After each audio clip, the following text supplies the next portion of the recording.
So what we'll be doing is we're going to beat his sword to get him to retreat, and we're going to stab his foot in the middle of its upward movement. A quick show on what this looks like.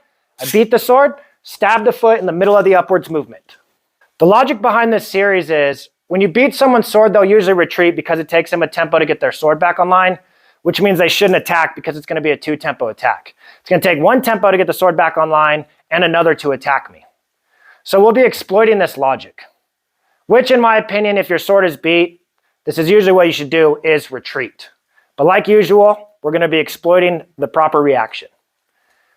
I'm going to go ahead and demo why it's a 2-tempo attack and why it's risky to attack after the beat. So if I beat his sword, it takes a tempo to get his sword back online and then a whole nother tempo to attack. Now, if I beat his sword and he goes to do that 2-tempo attack, I could kill him by the time he goes to recover. Because of this, when I beat his sword, he should retreat, at least keeping him safe. So let's break down the proper way to beat a sword for this technique. When we beat a sword, we want to beat it downwards. We want to beat it downwards for multiple reasons. One being, we're going to shoot towards his foot, so we're going that direction anyway. 2, because if we beat a sword downwards, then they're going to try and bring their sword back upwards to get it back online, which in return moves it the opposite direction of our target and where our attack is going. Plus, this tempo locks his sword. Now, since he's also retreating, this has got to cause his front foot to raise, which in return brings it closer towards our sword and towards our attack. This brings our target closer to us while their defense, aka their weapon, is moving away from the areas that it should be blocking. So in one movement, we've gained 3 crucial things. We've moved their sword defense away from our target. We tricked them to bringing their target closer to us. We've also tempo locked both the leg and their hand. Plus, the target being his lead foot right here, his defense has the longest route to travel to try and stop it. And in order to stop it, he would have to lean down. If he did lean down, we would just stab him in the head.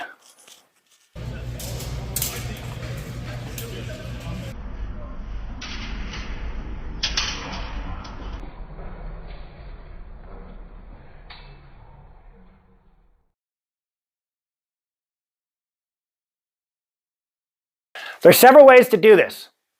2 of them I'll show you. One, if he's in mid-guard, is we beat his sword, we continue our sword's momentum downwards. As his sword is going back up and he's retreating, we're going to stab to the foot and we're going to use our dagger to cover the new line that his sword's returning on from our beat. Usually when you do this, you want to do a good lockout of having both your weapons closing the side that the sword's returning from. That way he can't repost.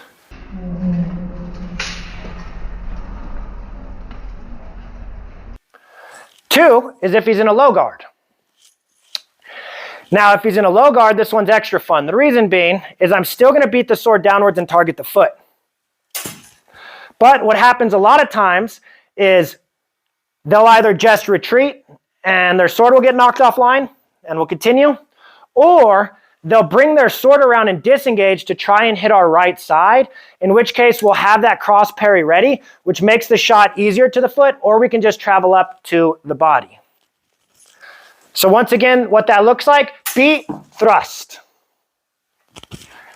The other version is if he disengages and attacks, either retreating or not. If he disengages and attacks me and comes forward, it's going to make it easier for me. I'll show you why. So I beat, he comes forward with his attack. Now he's bringing his target even closer. And it's opening up his lower parts. This technique is really good because we're only doing 1, maybe 2 movements.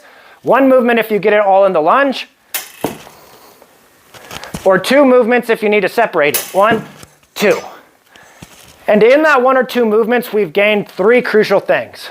We moved their defense away from our target, we momentum locked it, we got him to bring the target closer to us, and we made his defense have to travel the furthest distance in order to protect him. This alone can be done as a concept to any part of the body, or to any of his weapons.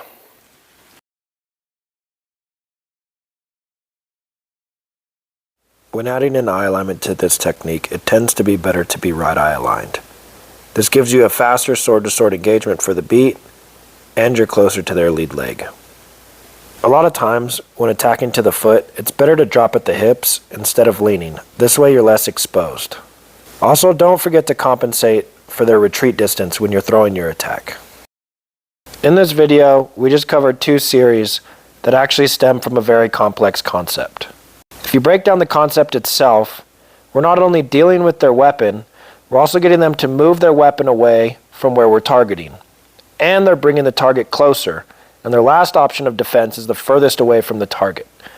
We're also segment and tempo locking multiple parts of their body. You can use this concept itself in any way that you want to, and there's a ton of different options.